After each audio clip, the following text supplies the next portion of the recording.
तर मी बनवते आज आंबट गोड लिंबाचं लोणचं. आमच्या भारतात आम्हाला एवढा कॉन्फिडन्स आहे बायकांना. कोरोना काळामध्ये सगळं जग कोरोनाशी झुंजत होतं. प्रत्येकाला एकच टेन्शन होतं की आज मरता का उद्या मरता.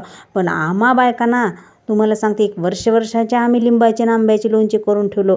आम्हाला विश्वास होता जसं लोणचं वर्षभर टिकतंय तसं तो आम्हालासुद्धा वर्षानुवर्ष काहीच होत नाही, आम्हीसुद्धा टिकू. एवढा फुल कॉन्फिडन्स आणि एवढा आत्मविश्वास आमच्यामध्ये होता आणि तो सफल पण झाला. आम्हाला फुल कॉन्फिडन्स आत्मविश्वास आहे आमच्या बायकांना. आमच्या इथल्या आठवडे बाजारातून मी 1.5 डझन लिंबू आणले होते. त्याच्यातले 1 डझन लिंबू स्वच्छ धुवून बाजूला काढून घेतले. लिंबू पिवळेच जरद होते, मस्त चिरून घेतले त्याला आणि त्या लिंबाच्या अंदाजेप्रमाणे मीठ टाकले, मध्ये साखर टाकले आणि लाल तिखट टाकले. थोडंसं टेस्ट करून बघितले, जेव्हा मला व्यवस्थित वाटलं आणि थोडीशी जिरेपूड पण टाकली मध्ये.